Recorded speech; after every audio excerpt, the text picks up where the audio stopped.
What would I do if I knew I could not fail? If I believed, would the wind always fill up my sail? How far would I go? What would I achieve? Trusting the hero in me. If I were brave, I'd walk the razor's edge, where fools and dreamers dare to tread. I'd never lose faith, even when losing my way. What step would I take today if I were brave?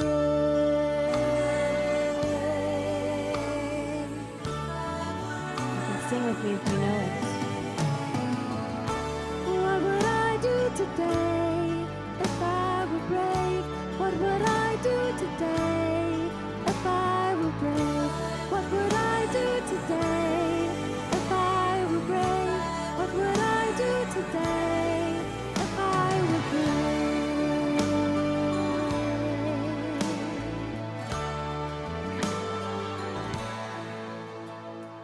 What if we're all meant to do what we secretly dream? What would you do if you knew you could have anything?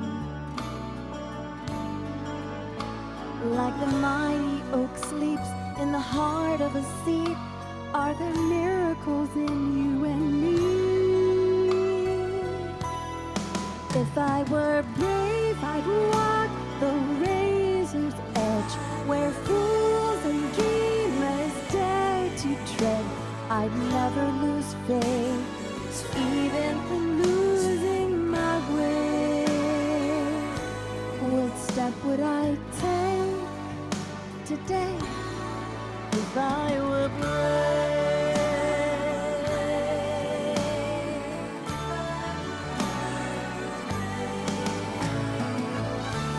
What would I do today if I were brave? What would I do today if I were brave? What would I do today if I were brave? What would I do today if I were brave?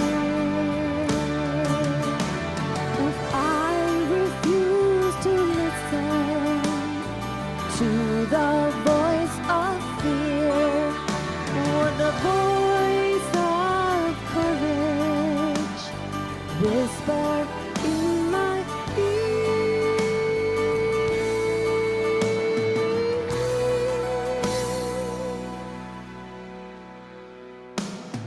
if I were brave, I'd walk the razor's edge, where fools and dreamers dare to tread. I'd never lose faith, even when losing my way. What step would I take today if I were brave?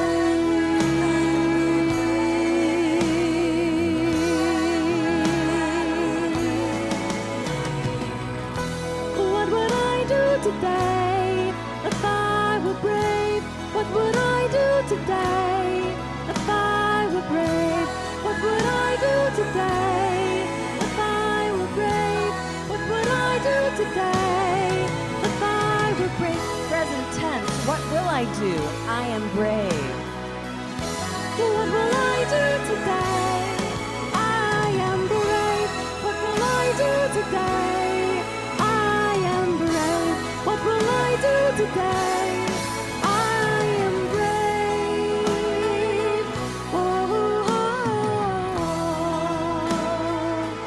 oh.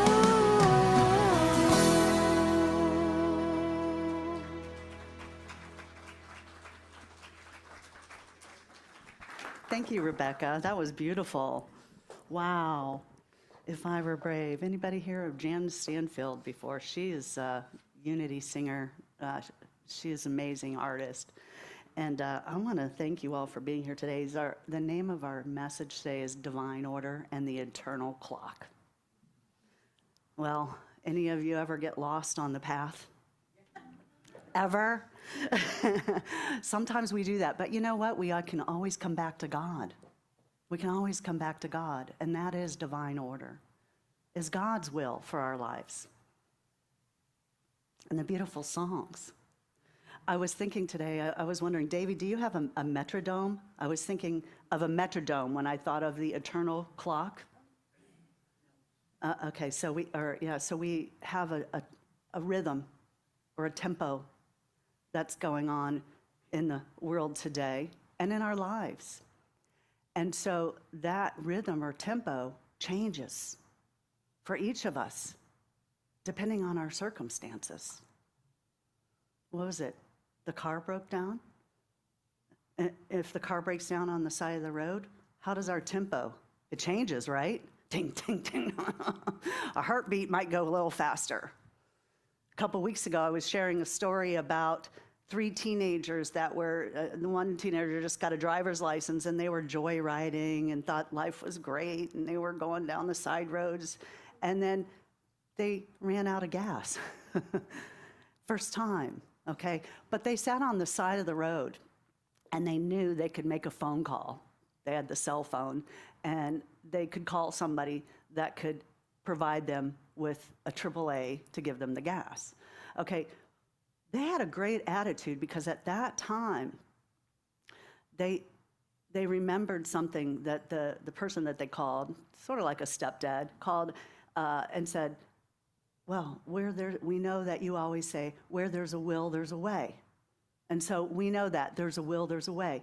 So they didn't give up. They didn't go into, and we do that sometimes. Sometimes we feel like we just want to give up because things are so difficult. And then last week we talked about the sacred sludge.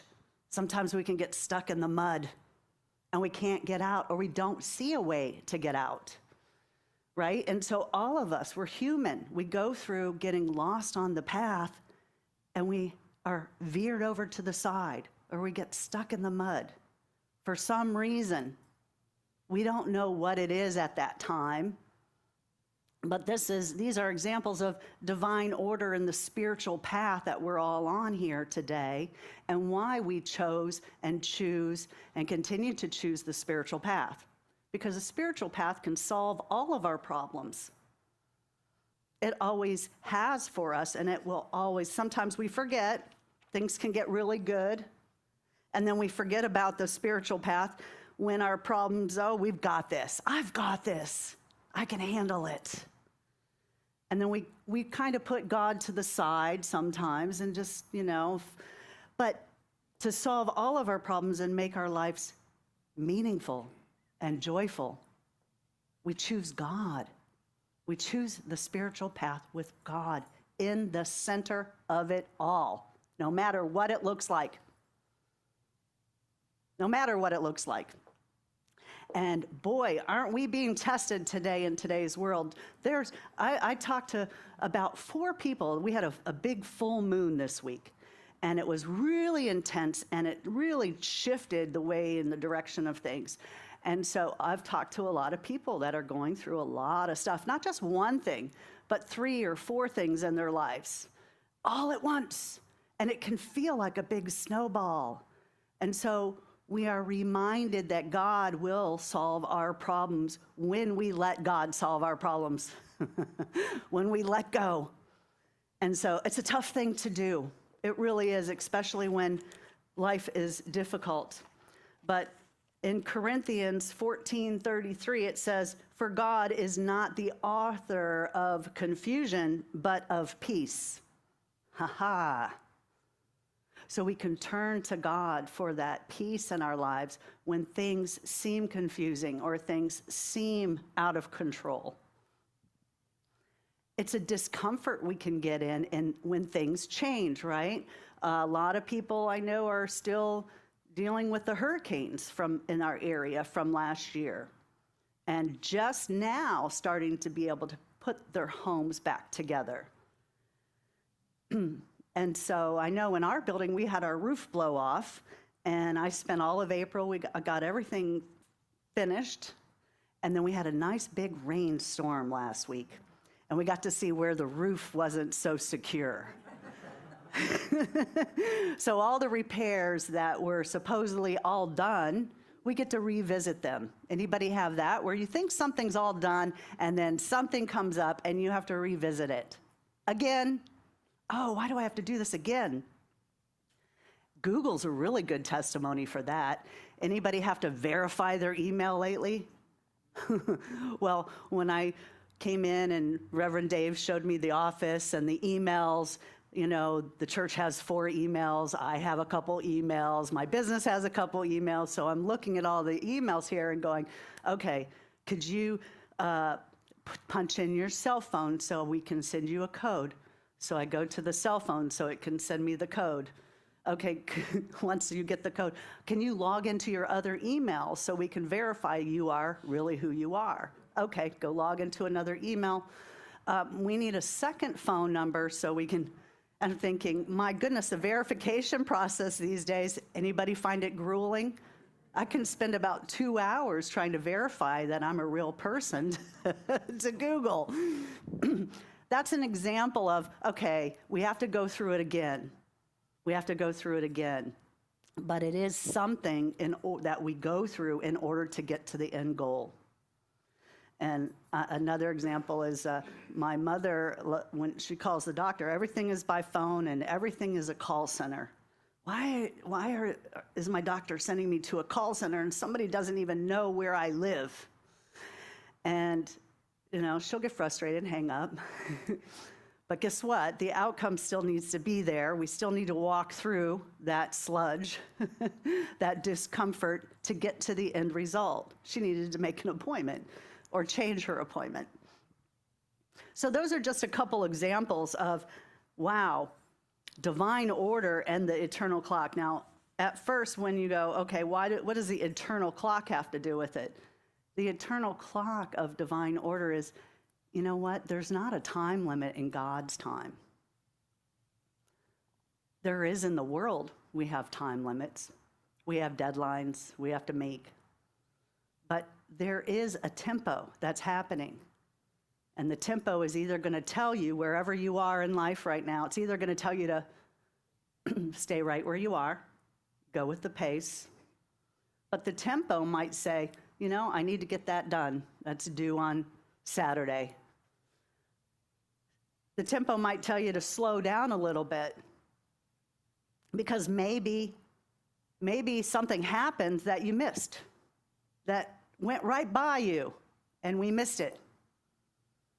So whatever the circumstance it is that you're facing, we have the spiritual path to remind us that there is a divine tempo, and that is our divine rhythm.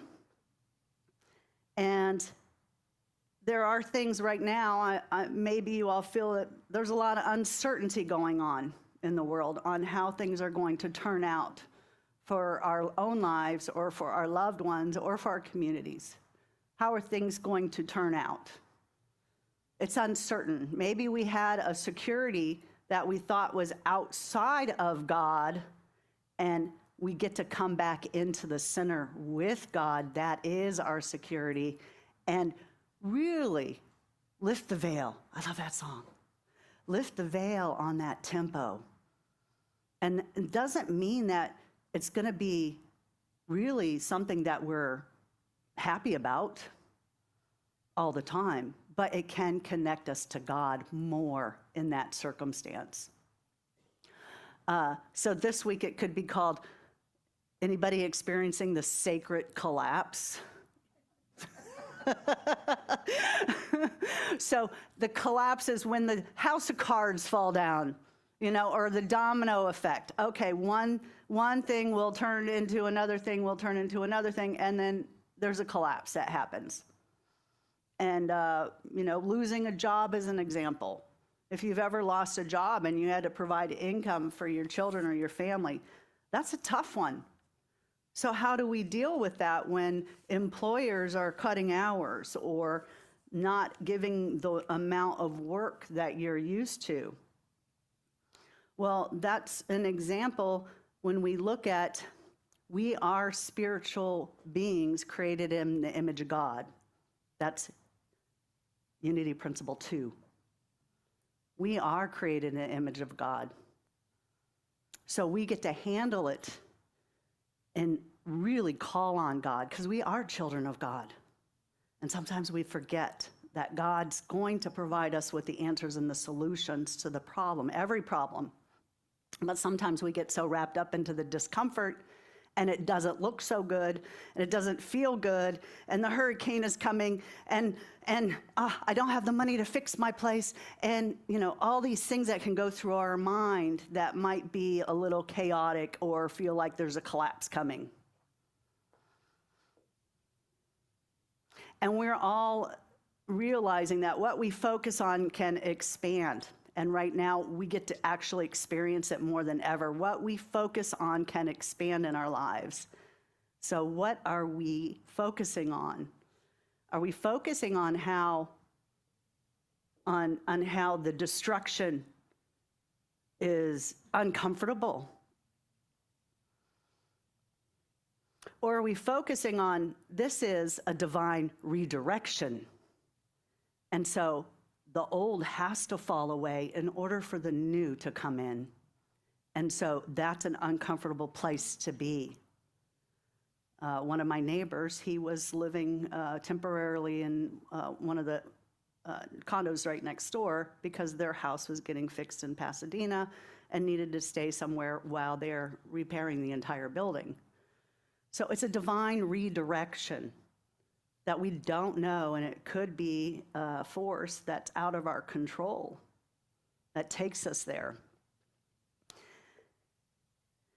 But when we look at divine order, we can say, wow, to the person who's looking for a new job, or the person who got cut hours is looking for a new job, and maybe they went for an interview and they didn't get the job.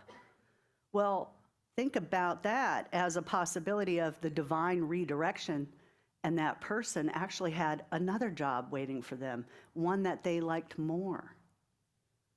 Okay, or maybe they went into an entirely different field. Or the person who lost their home during the hurricane. It's a difficult time, it's a difficult place to be.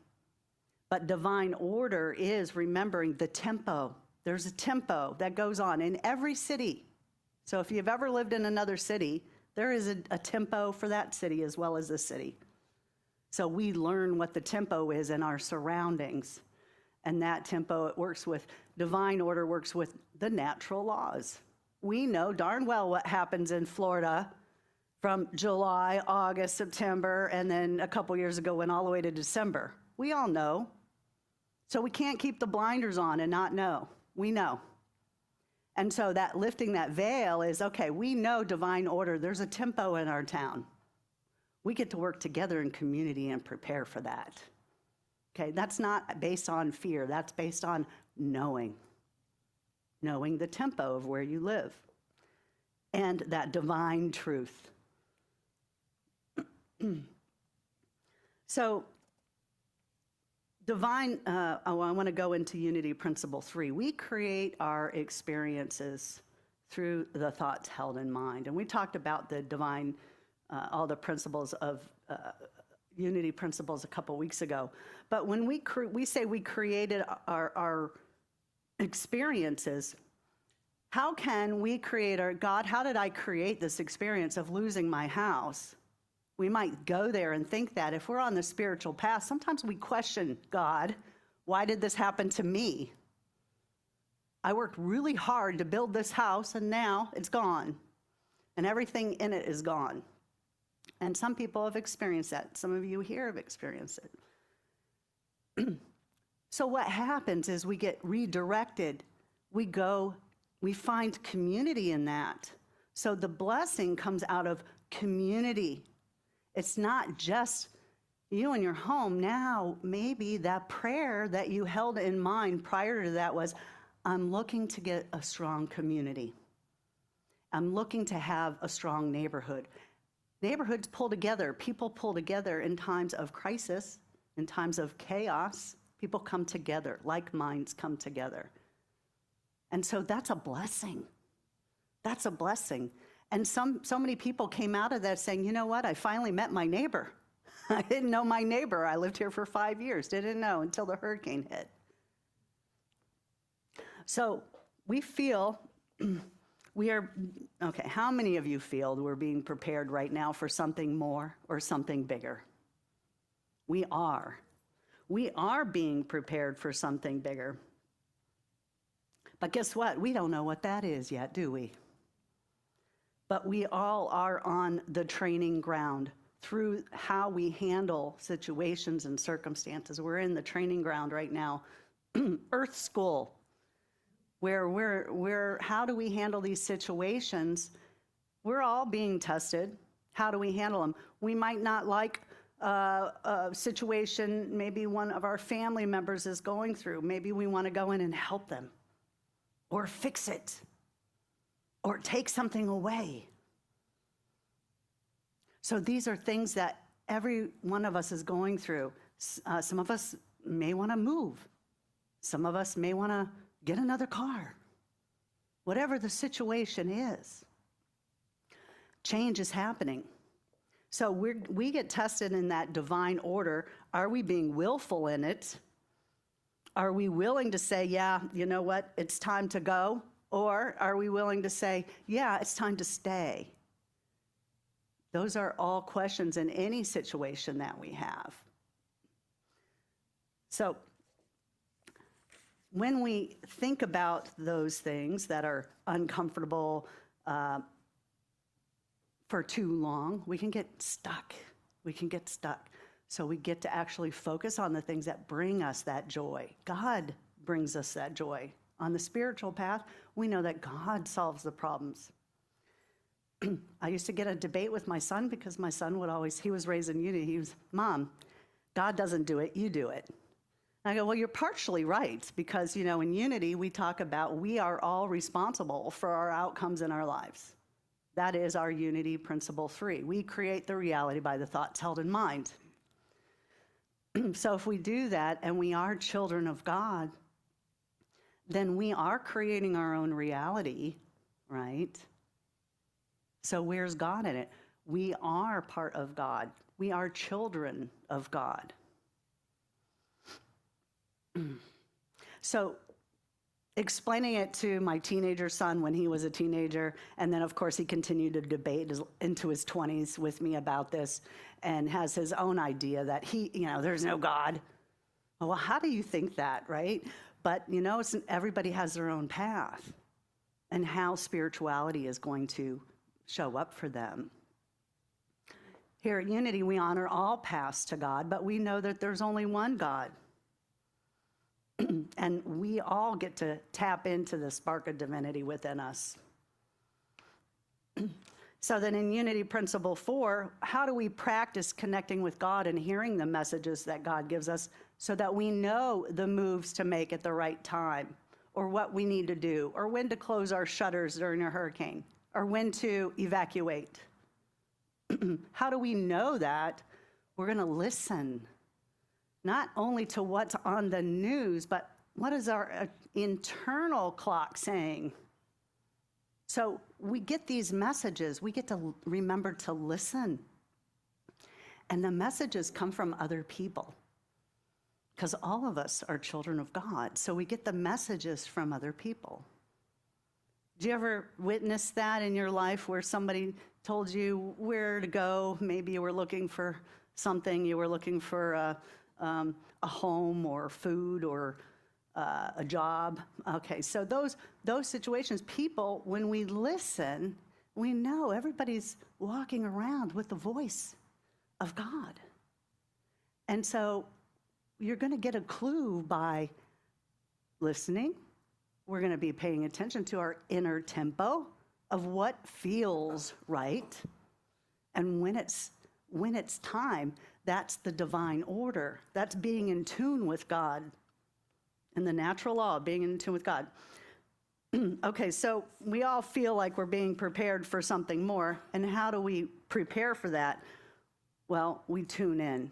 We tune into our internal channel, into our intuition. We all have it. How many times did you see something that came up on TV and you're, oh, I knew that. Oh, I knew that last year. Or whatever it is, or somebody tells you something, you say, oh, I should have done that because I knew that. Well, okay, we can know something but not do something. That happens to us all the time because we are only human. We are all human, okay? I consider myself a late bloomer. I didn't listen to anybody when I was young. In my 20s, I knew everything. I had it all under control. I knew exactly what I was doing, so I thought, right? Well, when we go and we look in the moment of what we're doing, we always think we know exactly what we're doing in that moment. But then you reflect. You have a long-term effects. We have the, there used to be a TV show a long time ago, Truth or Consequences. So remember that show? And it was, I think, Bob Barker. I don't know. It was a long time ago. It just came to my mind. But the law of cause and effect is real. The law of attraction, So we get to work with the natural laws. And so when we think about the eternal clock, we're looking at more of our decisions have a ripple effect on everybody around us. And so we get to remember that divine order is not just here within me, it's within everybody that I'm around. So we get to actually remember that in community. And that connection to divine order is like being aligned with your own spiritual growth. Sometimes things don't happen the way we want them to. Darn, and that's how I learned my lessons. I had a lot of things that happened not the way I wanted them to, but it was the way God wanted them to. So living in truth is going to aspire us to live in the spiritual path, and that is our Unity Principle 5. We live and walk our path in the truth we know. And these spiritual laws are the truth that we know. So with that, I could keep talking all afternoon. This is my favorite subject. But we have a couple affirmations to leave with today, and I'm going to share with, I trust divine order unfolding in my life. Can we say that together? I trust divine order unfolding in my life. And also, I am where I am meant to be. I am where I am meant to be. Yes, and so it is. And let's say a closing prayer. God, thank you for allowing us to know you more and lift the veil, to allow your presence to be in our lives and fully embracing us in the whatever we think or see might be chaos or change, indifference, destruction. Allow us to see it clearly and erase our mortal limitations, erase the delusions, and allow us to know your will for our lives and to see clearly your will for our lives, God. Allow us to know and feel our intuition and our connection with you as we commune with you, God, today and every day. And we're grateful to come together here in community to celebrate your presence and you in the center of all things in our lives. The good, the bad, the ugly. We are so grateful for you in our lives. Thank you, God. Thank you, God. Amen. And so it is.